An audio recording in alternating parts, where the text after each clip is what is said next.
sure we all have questions, so the floor is completely open.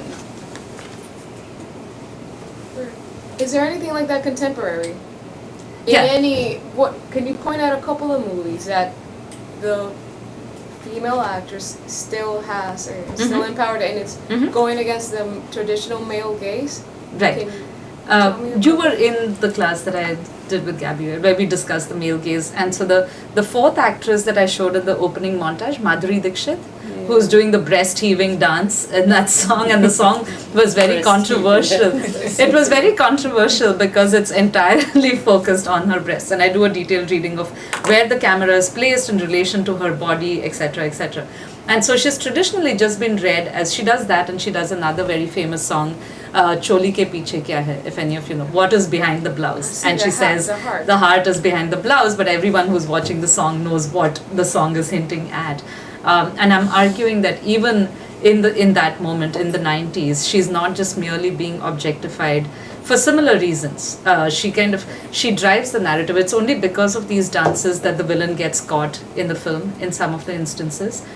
In other instances, of course, she's domesticated, and her dances become more and more tame as the film progresses.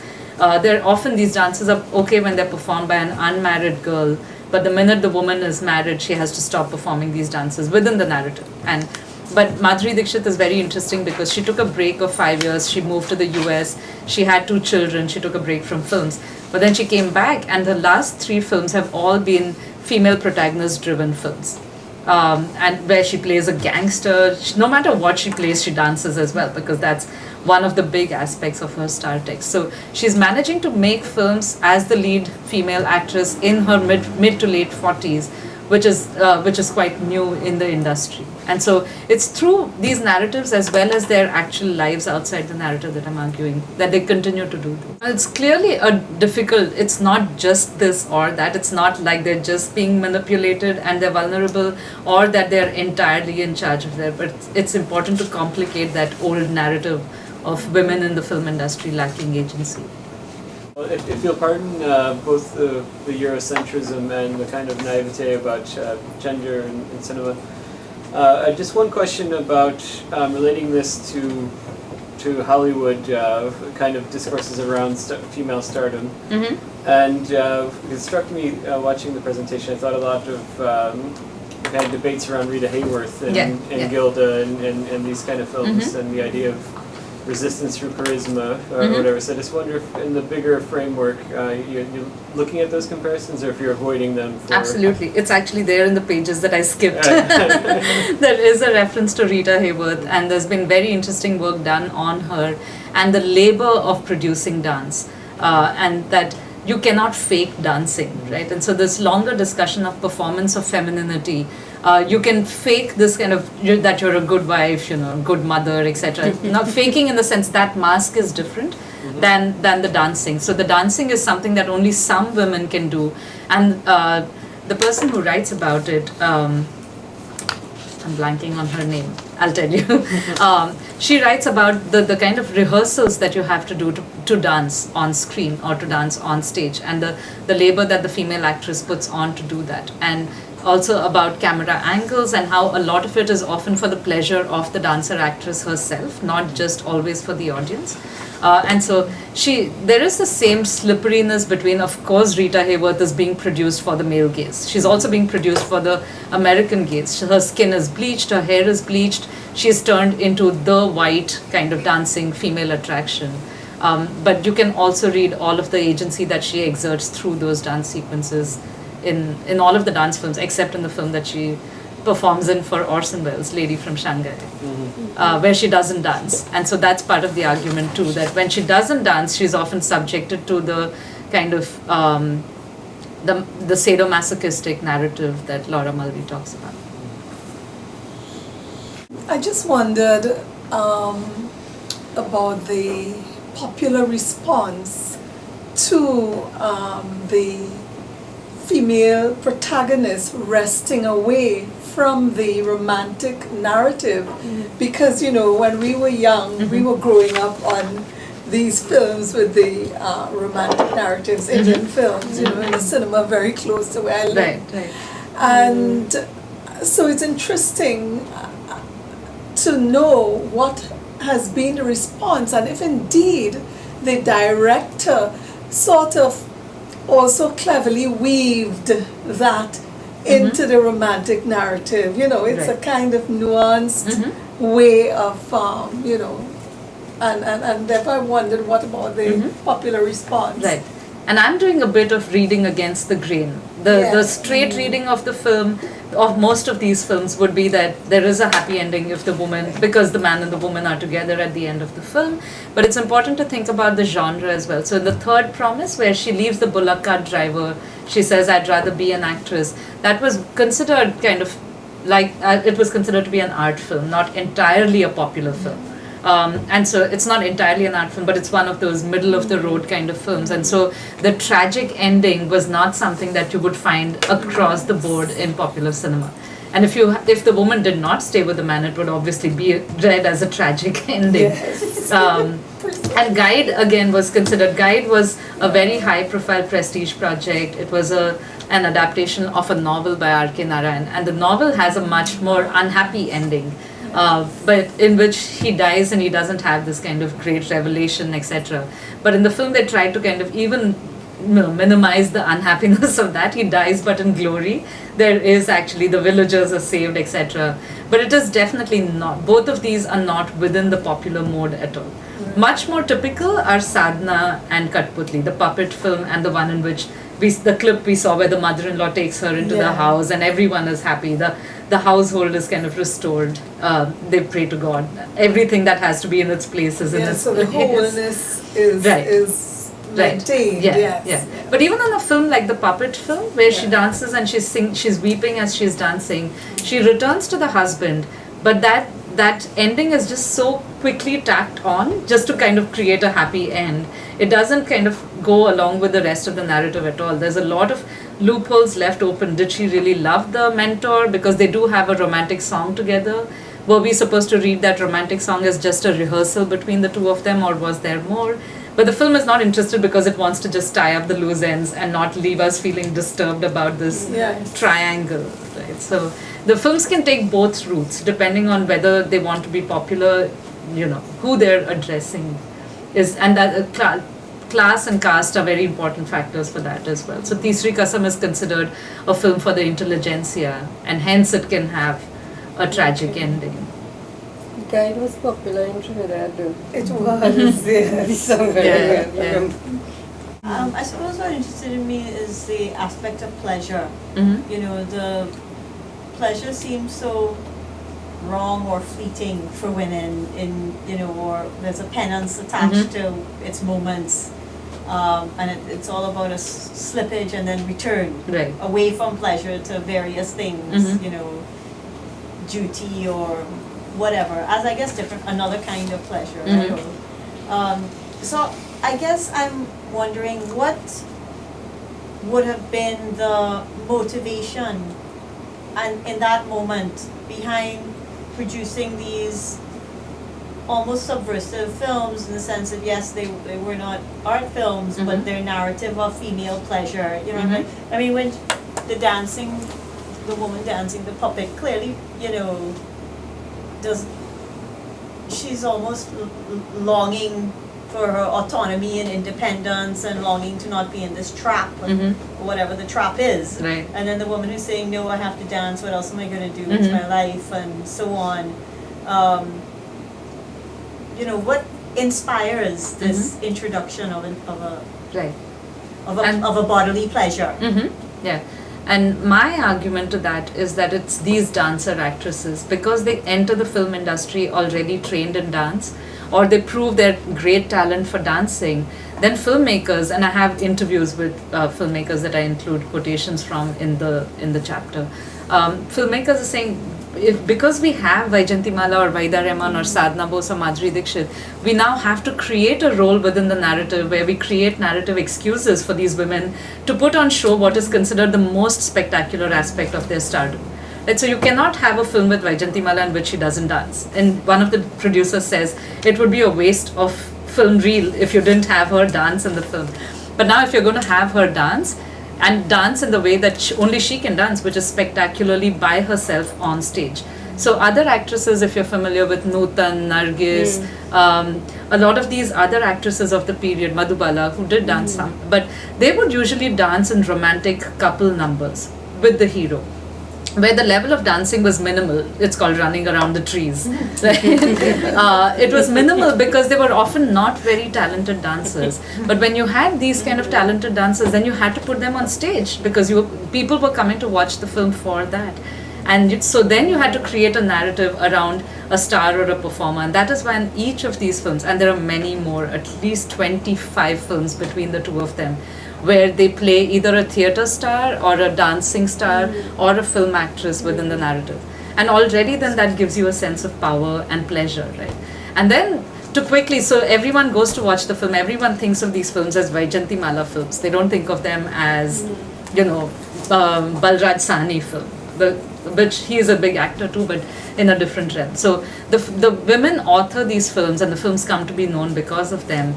And hence you have to create stories in which the woman is empowered in this way, as a performer. Nargis, other actresses also have ways in which they're empowered, but not in this kind of performance and display and pleasure in one's own kind of dancing talent. So, and that is kind of at the heart of the argument, that it is dance that creates these narratives. And the dancers. Yeah, and the dancers. What this has opened up for us a lot is a retelling of the past in the way in which we've seen Indian films. I think for one thing, the past of Indian films for Trinidad has been about some kind of representation of India at one level. Secondly, is about reinscribing notions of gender roles. And even within that, and Gayatri and Brenda might used to see films too. Shucks. Anyway, they were, even with the film actresses outside of the dancing, we also had ideas of respectability that seemed to emerge. So Nutan would always be different to say Vaijayanti Mala, we say Vaijayanti Mala. Yeah. And Wahida Rahman was a strange Muslim woman. Her name was Islamic, so she was unusual. So we had all of these kinds of impressions. I like the way that you've created for us this very interesting way of seeing dance as another trope in gender that we have not sufficiently pulled out, not just for Indian films, but for other aspects of culture. So I think it broadens that scope. And I know there's areas that we haven't even tapped yet. So this is really good. My question has to do with another discourse that has happened that you have placed there on the table. And that is the national discourse, the national creation of India at the time of independence, moving to independence, and how that is tied in with the re-emergence of a classical dance stroke ideal woman. And in it, what I see is a parallel. So, but I want to ask two questions in it. What is how does that tie in with the anti-Nouch movement, which you might have to explain a bit more to people here? How is that linked to that, and where is that pulling that anti-Nouch movement, which was the British created first? And secondly, how is it linked to what Tagore's The Home and the World by Ray Gairi, and the way in which he has also become part of this construction? All of these things becoming one fleshy circle of how India is being framed that we have not really appreciated here. Right. And the chapter that I do before this on Sadhana Bose and the 1930s is entirely kind of charting that history. Okay. So the anti-Nouch movement is launched by these purity associations in England, which then start having their branches in India as well. And it's about banishing dance altogether because it is being performed by these traditional female dancers. Who they actually built, the traditional female dancers lived in the heart of these cities, which were ruled by the Indian Nawabs and the kings in the south as well. The Devdasi, or the temple dancer, was someone who was formally married to the god in the temple when she was 8 or 9 years old, started to train in classical dance from the age of 3 or 4, and then dedicated to the temple, but would then kind of engage in sexual encounters with all of the wealthy elite of the village, and was given a lot of money and had children, and those children, if they were female, were again inducted into the Devdasi tradition, and the men would play the instruments.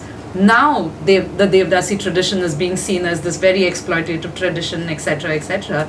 But at the time, these were the most powerful, the most educated women in Indian society. The Tawai for the courtesan had a similar kind of construction, and the noblemen would often send their children to her to learn poetry, to learn etiquette or tehzeeb, to learn to be civilized from these dancing women.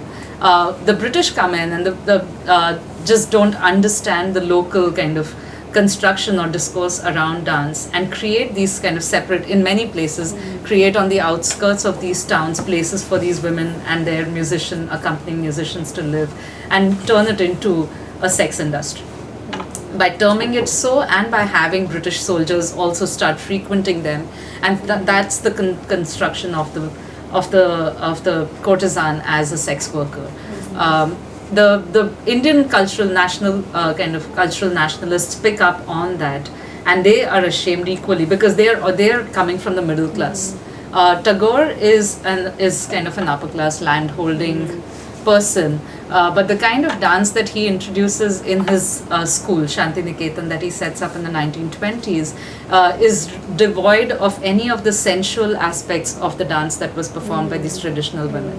So there are two aspects, bhakti and shringara. Bhakti is kind of religious devotion, and shringara on the surface means dressing up, but it means also kind of eros and religious kind of, those are the two emotions.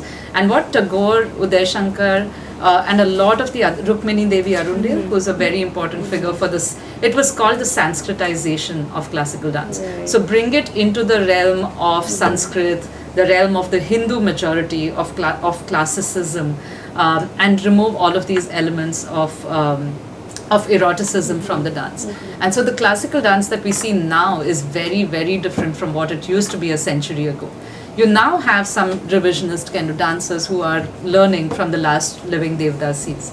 And the gestures were very different. The language would combine both Shringara and Bhakti. So even as you were speaking of your love for Krishna, Krishna was your lover. He was the dark lover who would visit you every night, etc., etc. So through the language of religion, you also spoke about the erotic.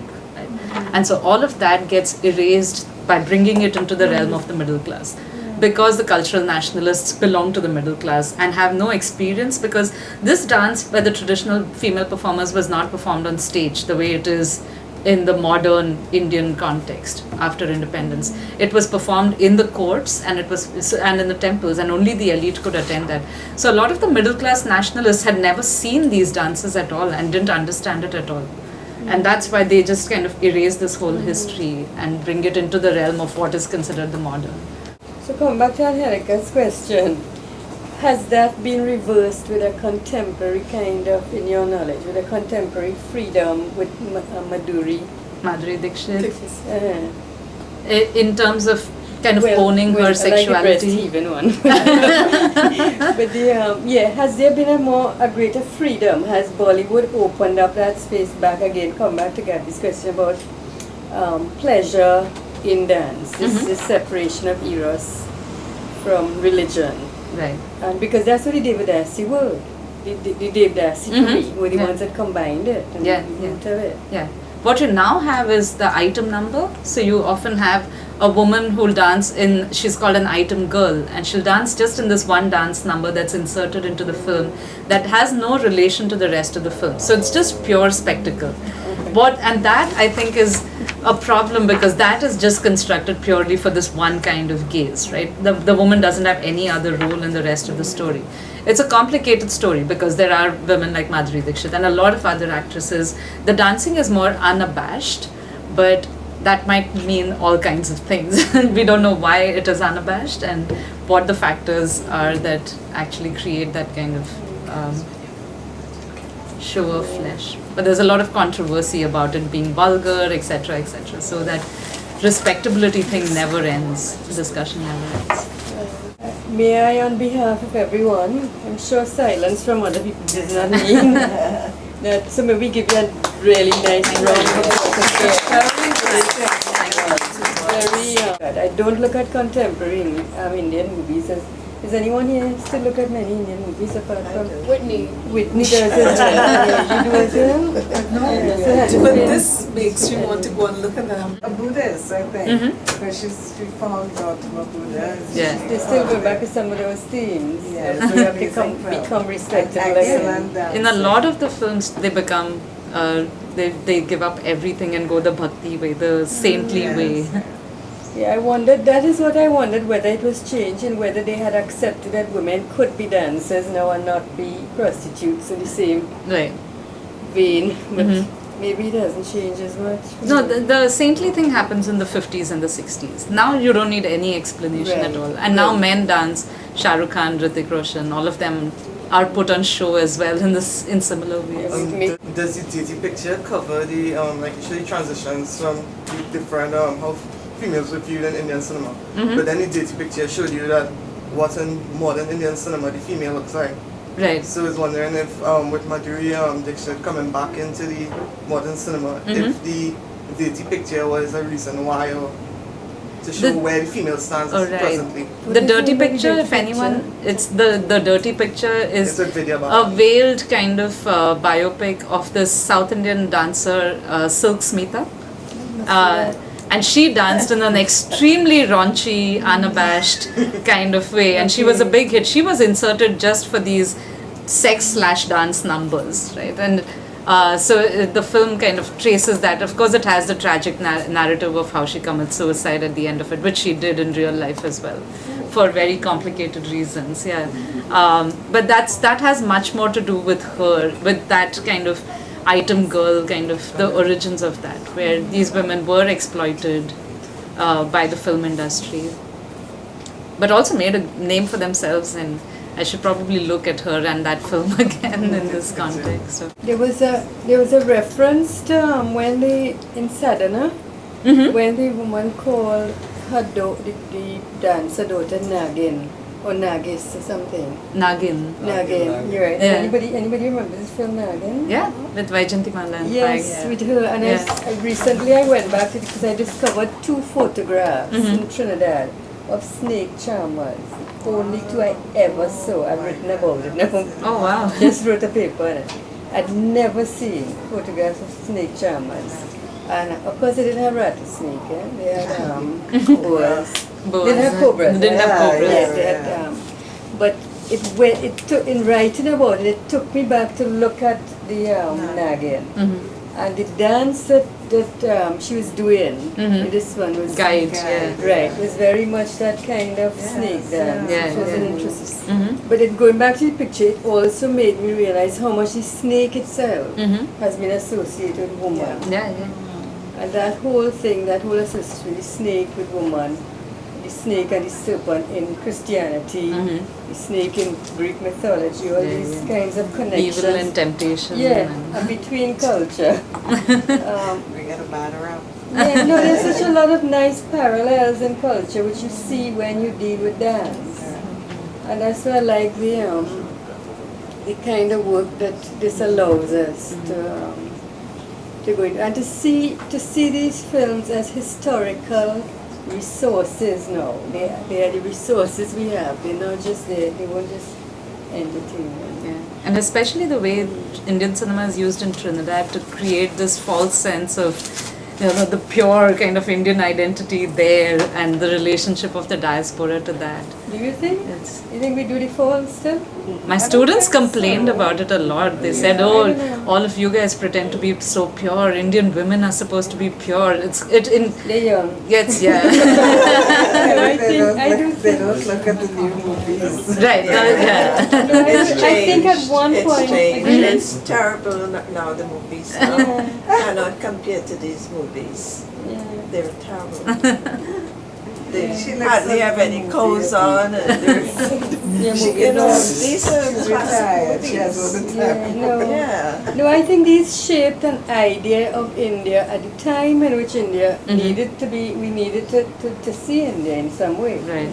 people weren't traveling then, Mhm. you know, they weren't jumping up and going and Concord or whatever. Yeah. But and so I think travel and exposure now has actually diffused that notion that you can, you see the cinema as a space of entertainment and you know And that's it. Like, They're escape. become very westernized. Yeah, as But well. I Yeah, don't even really. know because the new phenomena is the soap operas, Mhm.